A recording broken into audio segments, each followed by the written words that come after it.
the family breaks up, then society is quite likely to break up. So Confucius put a lot of emphasis on the family as the pillar upon which society stands.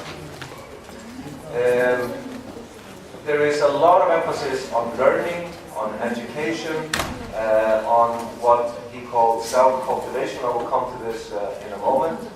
And a few hundred years after Confucius existed, it became the dominant philosophy in China in 136 BCE, and was then adapted by a Confucian scholar called Zhong Dongshu. And I think we can say that the influence of Confucianism on Chinese culture and also on East Asian culture really cannot be overstated. It's a really, really heavy influence.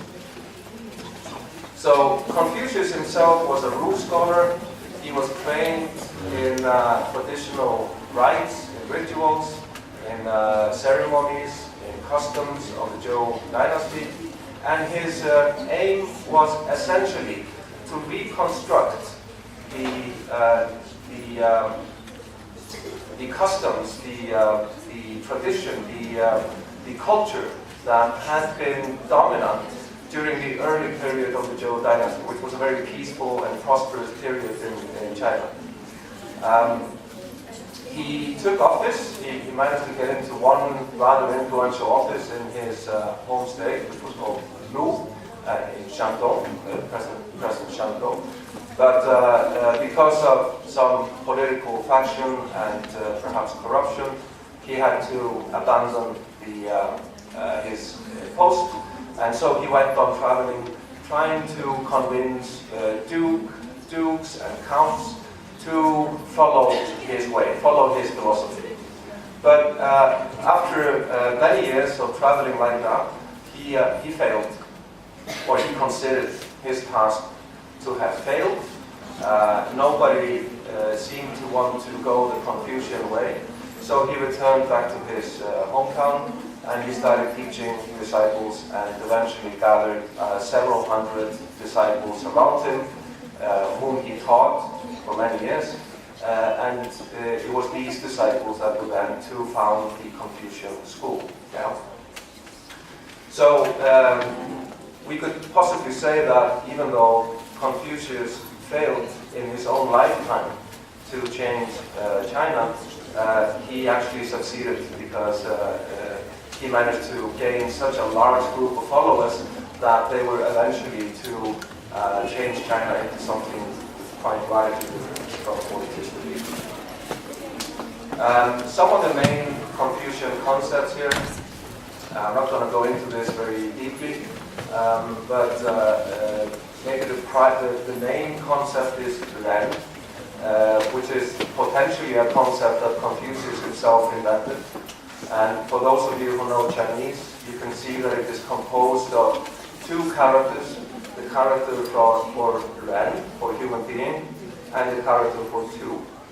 And what this implies is that we can really only become human beings if there are two human beings.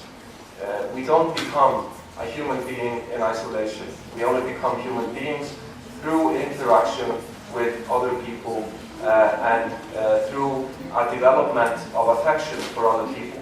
So it's a very social concept, and Confucianism is, of course, a very social philosophy.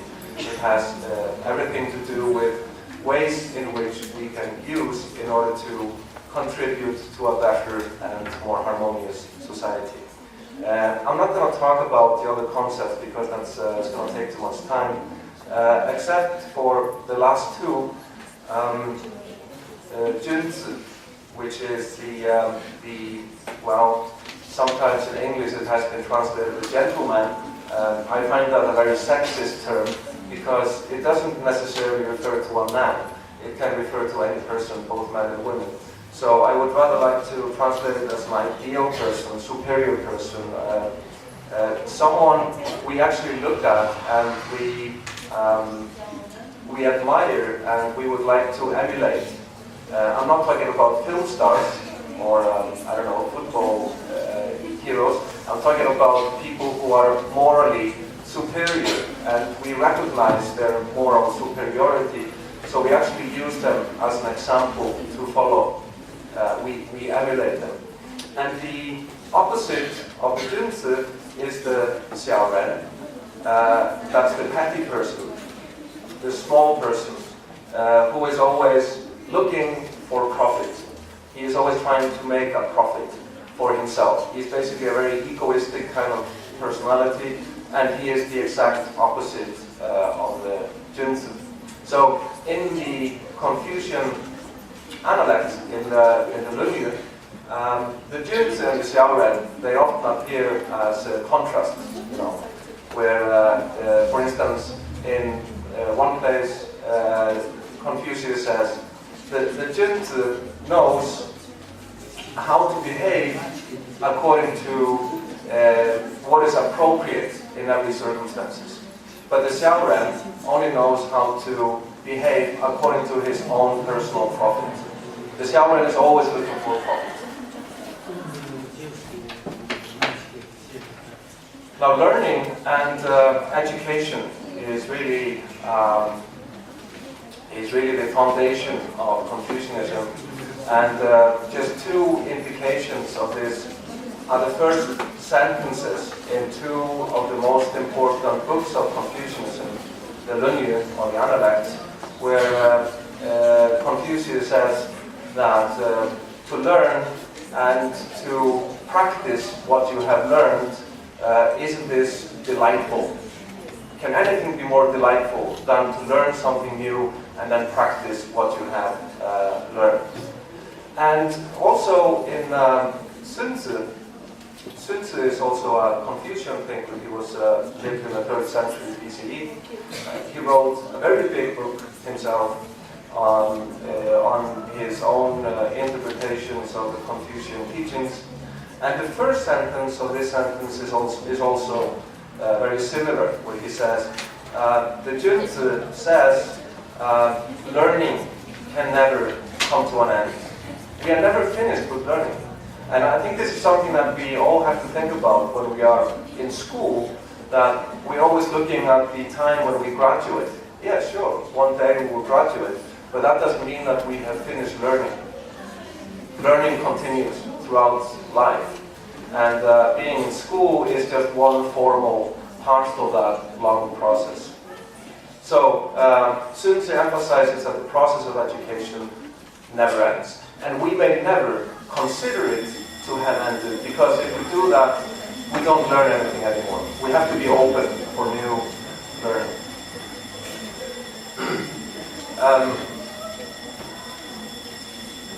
It's significant that both of these sentences are the first sentences in these important books. That means that it is something that we have to take very seriously. And what does it mean to learn? Well, of course, to learn can mean a lot of things. We learn individual things, we learn mathematics, we learn how to read and write, and foreign languages, and so on. But these are all just little steps towards improving our humanity, to become more human, to become more civilized. And this is what learning is actually aiming at. So it's not only about learning certain skills, it's also about becoming something like a bigger human being, to really become more humanized. And that's what self-cultivation, in fact, revolves around, because we can't always have a teacher. You have a teacher right now, but at some point you will have to be completely independent. And if you are still supposed to be learning, then you have to learn on your own. And that's what self-cultivation really means. Self-cultivation means that you are always trying to improve yourself as a human being. And how do you do that? Well, according to Confucianism, what you do is that you take the cultural tradition in which you have become what you are, the moral values that belong to your own culture, and you try to understand them. You really try to understand your own culture, because if you don't understand your own culture, you really don't understand yourself. You have been basically molded, you have been made into what you are through your culture and your cultural values. So in order to understand what we are and where we are going, we also have to understand where we are coming from. And this is very important for Confucius, that we understand our own culture. So, but this has to be done also in a self-expressive manner. It doesn't mean that we are just supposed to understand our culture and leave it at that. Because we are also supposed to develop our culture. Cultures are always being developed. They never stand still. And who develops this culture? Who develops it? We. Yes, you do it yourselves. Yeah, you do it yourselves. Nobody else does it for you. And you have to do it yourselves. Because if you don't do it, then nobody is going to do it for you. So it's really your responsibility to take the cultural tradition from which you have become what you are and to adapt it to the present circumstances. Because circumstances are always changing. They're always changing. And Confucius was very aware that everything was always in a process of change. So what we need is some kind of stability, and that stability we receive through culture, but at the same time we also have to adapt that culture to the changes in our circumstances. So Confucius was a very demanding teacher. He demanded of his students that they were quite creative.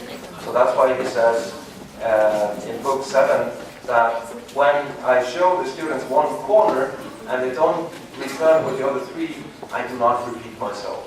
You know, he really wanted a lot from them. The other thing, what's very important about this, self-cultivation. What does self-cultivation mean? It doesn't mean simply that we are supposed to focus on ourselves. Well, or maybe it does, but what is the self?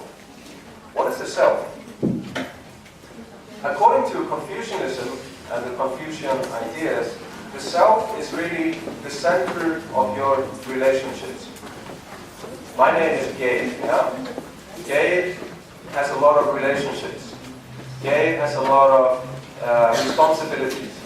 Geir is Geir is a husband.